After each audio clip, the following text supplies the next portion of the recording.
ذکر کر رہا تھا کہ باہمی تعلقات کی بہت زیادہ اہمیت ہے۔ اللہ تبارک، جس کو ہم انگلش میں ریلیشن شپ کہتے ہیں، یعنی آپس میں اچھے تعلقات رکھنا، اس کی بہت زیادہ اہمیت ہے۔ بعض ایسے لوگ ہوتے ہیں وہ ہر کسی کے ساتھ اختلاف کرتے ہیں، ان کی کسی کے ساتھ بنتی نہیں ہے۔ بعض ایسے لوگ ہوتے ہیں ان کی اپنی بیویوں سے نہیں ساری زندگی بنتی۔ تو آپس میں اچھے تعلقات رکھنا، اس کی بہت زیادہ اہمیت ہے۔ اللہ تبارک و تعالیٰ فرماتے ہیں، سورہ حجرات کی آیت نمبر 10 ہے، انما المؤمنون اخوہ، کہ تمام ایمان والے آپس میں بھائی ہیں۔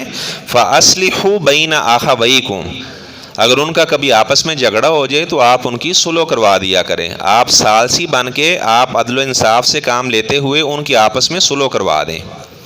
تو صلح کی بہت زیادہ اہمیت ہے۔ ویسے جھوٹ بولنا کتنا بڑا گناہ ہے، لیکن آپ صلی اللہ علیہ وسلم نے فرمایا، لیس الکذاب الذی یصلح بین الناس ویقول خیرا وینمی خیرا، فرمایا کہ وہ مسلمان آدمی جو دو مسلمان بھائیوں کی آپس میں صلح کروانے کے لیے جھوٹ بول دیتے ہیں تو آپ نے اس کو جائز قرار دیا ہے۔ فرمایا کہ ایسا آدمی کذاب نہیں ہے، جھوٹا نہیں ہے۔ ایک آدمی کے پاس جاتا ہے، یار آپ اس سے ناراض ہو، وہ تو آپ کی بڑی تعریف کر رہا تھا، پھر اس کے پاس آتا ہے کہ یار فلاں آدمی وہ تو آپ کی بڑی تعریف کرتا ہے، تو اس طرح جھوٹ بول کر ان کی صلح کروا دیتے ہیں، تو آپ صلی اللہ علیہ وسلم نے اس کو کذاب نہیں قرار دیا، فرمایا کہ اس نے بہت اچھا کام کیا ہے۔ اور ایسے ہی ہمیں حکم دیا گیا ہے کہ ایمان والوں کے حق میں ہم دعا کیا کریں، ربنا اغفر لنا ولاخواننا الذین سبقونا بالایمان، ربنا اغفر لنا ولاخواننا الذین سبقونا بالایمان، یہ ہمیں حکم دیا گیا کہ ایمان والوں کے حق میں ہم دعا کریں، یا اللہ ہمیں بھی معاف کر دے اور ہمارے بھائیوں کو بھی معاف کر دے جو ہم سے پہلے ایمان لا چکے اور ہم سے پہلے یا اللہ تو نے اپنے پاس ان کو بلا لیا ہے۔ یعنی جس طرح ہم صحابہ کرام کے لیے، انصار کے لیے، مہاجرین کے لیے ہم دعائیں کرتے ہیں، تو تمام ایمان والوں کے حق میں دعائیں کرنا، یا اللہ محدثین کو، مفسرین کو، جتنے ایمان والے گزر چکے ہیں، یا اللہ سب کو اپنی رحمت سے معاف فرما۔ تو ایسے ہی آپ صلی اللہ علیہ وسلم نے فرمایا، المومن مرآۃ المومن، آپ نے فرمایا کہ ایک مسلمان آدمی اپنے دوسرے مسلمان بھائی کے لیے آئینہ ہے، شیشہ ہے۔ اور آپ جانتے ہیں کہ شیشہ کبھی بھی بے وفائی نہیں کرتا۔ شیشے کو اگر آپ دیوار کے ساتھ بھی مار دیتے ہیں ٹوٹ جاتا ہے، اس کے ٹکڑے ٹکڑے ہو جاتے ہیں، آپ اس کو اٹھائیں گے تب بھی آپ کو آپ کا چہرہ دکھائے گا۔ اور آپ نے دیکھا ہوگا اگر آپ کے چہرے کے اوپر کوئی داغ ہو، جب آپ شیشہ دیکھتے ہیں تو جتنا داغ ہوتا ہے نا وہ اس کو اتنا ہی دکھاتا ہے، اسے بڑا کر کے نہیں دکھاتا۔ اگر کسی مسلمان بھائی میں کوئی عیب پایا جاتا ہے تو آپ اسی کی اصلاح کریں۔ اچھا، اگر آپ کے چہرے پر کوئی عیب ہے تو شیشہ صرف آپ کو ہی دکھاتا ہے کہ آپ کے چہرے پر عیب ہے، وہ ہر کسی کو نہیں بتانا شروع ہو جاتا کہ فلاں میں یہ عیب ہے۔ اور وہ بڑا با وفا ہوتا ہے، بے وفائی نہیں کرتا، آپ نے اسے توڑ بھی دیا ہے۔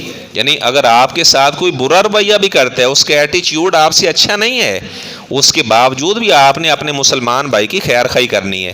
اور ایسے ہی آپ صلی اللہ علیہ وسلم نے فرمایا کہ کسی مسلمان کو یہ بات زیب نہیں دیتی این یہجر اخاہ فوق ثلاث لیال، کہ اپنے مسلمان بھائی سے 3 دن سے زیادہ وہ ناراض رہے۔ آپ صلی اللہ علیہ وسلم نے منع کیا ہے، فرمایا دونوں آپس میں ملتے ہیں، فیورث ھذا ویورث ھذا، یہ اس سے اعراض کرتا ہے، یہ اس سے اعراض کرتے ہیں، وخیرھم الذی یبدأ بالسلام، فرمایا کہ دونوں میں سے بہترین مسلمان وہ ہے جو السلام علیکم کہنے میں پہل کرے گا۔ اور آپ صلی اللہ علیہ وسلم نے ایک دن صحابہ کو فرمایا کہ میں تمہیں ایسا عمل نہ بتاؤں جو روزوں سے بھی بڑھ کر ہے، نماز سے بھی بڑھ کر ہے؟ ان کا اللہ کے رسول صلی اللہ علیہ وسلم وہ کون سا عمل ہے؟ آپ نے فرمایا اصلاح ذات البین، آپس میں صلح کرانا، یہ روزوں سے بھی بڑھ کر فضیلت والا عمل ہے۔ اگر کوئی مسلمان بھائی ناراض ہیں تو آپس میں ان کی صلح کروا دینا۔ اور آپ صلی اللہ علیہ وسلم نے فرمایا وفساد ذات البین الحالکہ، فرمایا کہ جو آپس کے اندر لڑائی جھگڑا ہے، بات بات پہ جھگڑا کرنا ہے، فتنہ فساد ڈالنا ہے، یہ تو مونڈ دینے والا ہے۔ یعنی جس طرح آپ نے دیکھا ہوگا اس طرح سب سر کے اوپر چلایا جاتا ہے تو سارا آدمی کا مونڈا جاتا ہے، ایک بال بھی نہیں رہتا۔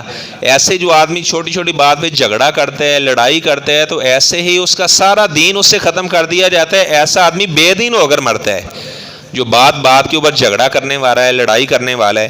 اور آپ صلی اللہ علیہ وسلم نے باہمی اتفاق و اتحاد کی اتنی اہمیت بیان کی، آپ صلی اللہ علیہ وسلم نے فرمایا المومن للمومن کالبنیان، ایک مومن دوسرے آدمی کے لیے، دوسرے مومن کے لیے ایک عمارت کی مانند ہے۔ جس طرح یہ عمارت کھڑی ہے، آپ دیکھیں کتنی چیزوں کے ساتھ مل کر یہ عمارت کھڑی ہے۔ یشد بعضہ بعضا، جس کا بعض حصہ بعض کو مضبوط کرتا ہے۔ وشبک بین اصابع، آپ صلی اللہ علیہ وسلم نے اپنی انگلیوں کو ملایا، فرمایا کہ مسلمان آپس میں یوں ہیں، آپس میں ملے ہوئے ہیں، مسلمان آپس میں اختلاف نہیں رکھتے، آپس میں اتفاق اتحاد کے ساتھ زندگی بسر کرتے ہیں۔ اور ایسے ہی آپ صلی اللہ علیہ وسلم نے فرمایا کہ جو مومنین ہیں آپس کے اندر فی تراحمہم و توادہم و تعاطفہم کا ماسل الجسد، فرمایا کہ تمام مسلمان آپس میں محبت کرنے میں ایک جسم کی مانند ہے۔ آپ نے فرمایا کہ کبھی کسی آدمی کا کوئی جسم کا کوئی حصہ متاثر ہو جاتا ہے، اسے درد ہوتی ہے تو اس کا پورا جسم محسوس کرتا ہے۔ ایسے ہی اگر آپ کا کوئی مسلمان بھائی چاہے افغانستان میں رہنے والا ہے، چاہے وہ فلسطین میں رہنے والا ہے، دمشق میں رہنے والا ہے، اگر کوئی مسلمان ہمارا بھائی جس دنیا کے کونے میں رہنے والا ہے پریشان ہوتا ہے تو اس کی پریشانی کو اپنی پریشانی سمجھنا یہ ایمان کا حصہ ہے۔ اگر ہمارا ضمیر ہی مار چکا ہے، ہمارے سامنے کوئی آدمی مصیبت میں پڑا ہوا ہے، ہم جناب اس کی پرواہ نہیں کرتے، ہمارا ہمسایہ جو ہے بیچارہ وہ مصیبت میں پڑا ہوا ہے، ہمیں ذرا پرواہ ہی نہیں ہے، تو گویا کہ سمجھ لیں کہ ضمیر مردہ ہو چکا ہے۔ ایسے ہی آپ صلی اللہ علیہ وسلم نے فرمایا کہ جو آدمی کسی مسلمان بھائی کی عیادت کرنے کے لیے جاتا ہے، بیمار پرسی کرنے کے لیے جاتا ہے، تو ناداہ مناد، تو آسمان سے آواز آتی ہے ان طبتا و طاب ممشاک، آپ نے بہت اچھا کام کیا ہے۔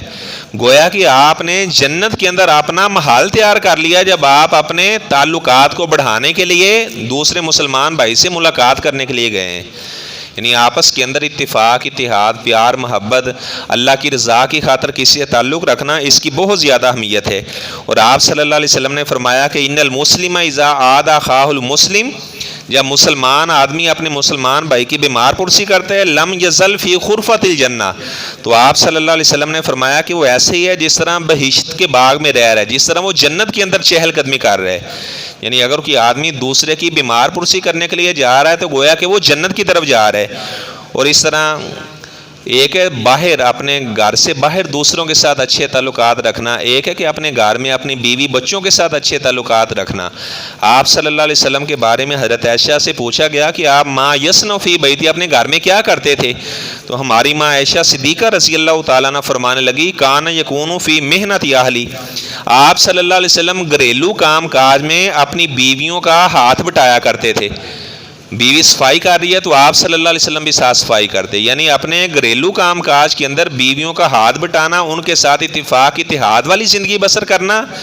اگر کسی مسلمان میں یہ صفات پائی جاتی ہیں تو سمجھ لیں کہ وہ مومن آدمی ہے، اور جس کے تعلقات ہی ہر کسی سے خراب ہیں، اس کے ہمسائے وہ اس سے تنگ ہیں، اس کے دوست وہ اس سے تنگ ہیں، وہ ہر کسی سے جھگڑا کرنے والے ہیں، تو آپ سمجھ لیں کہ ایسا آدمی اللہ کے یہاں کبھی بھی عزت والا نہیں ہو سکتا، اللہ کے یہاں مقام نہیں پا سکتا۔